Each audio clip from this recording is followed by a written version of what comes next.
ఖమ్మం జిల్లా పాత కాచావరంలోని శ్మశాన వాటికను కొంతమంది వ్యక్తులు కబ్జా చేశారని గ్రామస్తులు ఆరోపించారు. గతంలో 3 ఎకరాల్లో ఏర్పాటు చేసిన శ్మశాన వాటిక ప్రస్తుతం 2 ఎకరాల్లో మాత్రమే ఉందన్నారు. దాని చుట్టూ ప్రహారీ గోడ లేకపోవడంతో పలువురు అసాంఘిక కార్యకలాపాలకు పాల్పడుతున్నారని తెలిపారు. అధికారులు వెంటనే స్పందించి శ్మశాన వాటికలో ప్రహారీ గోడ, మౌలిక వసతులు కల్పించాలని గ్రామస్తులు కోరారు.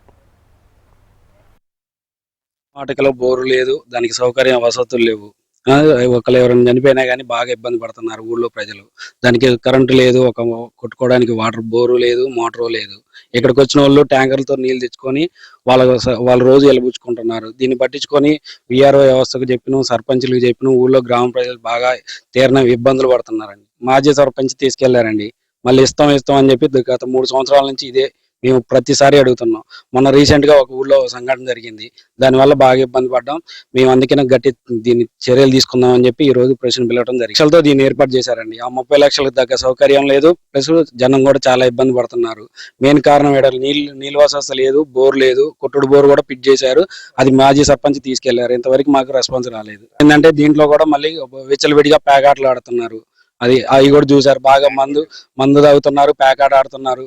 మొత్తం ఉన్న భూమి కూడా చుట్టుపక్కల చాలా అటోళ్ళు అయితే ఇటోళ్ళు అయితే మొత్తం కబ్జాలు చేసుకుంటున్నారు. ఇది 3 ఎకరాలకు ఉండాల్సింది ఇప్పుడు కనీసం 2 ఎకరాలకు అయితే ఎప్పుడో 20 సంవత్సరాల కింద వేసిన బోర్ అది. దాంట్లో అన్ని ఉన్నాయి, మొత్తం మోటార్ కనుక అన్ని పెట్టారు, అన్ని ఉన్నాయి. అయితే అది ఎవరికి తెలవకుండా తీసుకొని పోయిండంట సర్పంచ్, మాజీ సర్పంచ్. అది మొన్న ఈ మధ్య ఒక ఆయన చనిపోతే వస్తే తెలిసింది అది. ఇక అది ఒకటను మొత్తం కబ్జా ఒకటి చేశారు. పేకాట, మందు, ఇక ఎవరు పడితే వాళ్ళు చిన్న మునగాల నుంచి వచ్చి ఆడుతున్నారు పేకాట. అసలు ఎవరు పట్టించుకోవట్లే. లక్షలతోనే కట్టారు. వాళ్ళు లేదు, ఏమి లేదు, ఫినిషింగ్ లేదు, ఉన్న భూమి ఆక్రమించుకున్నారు.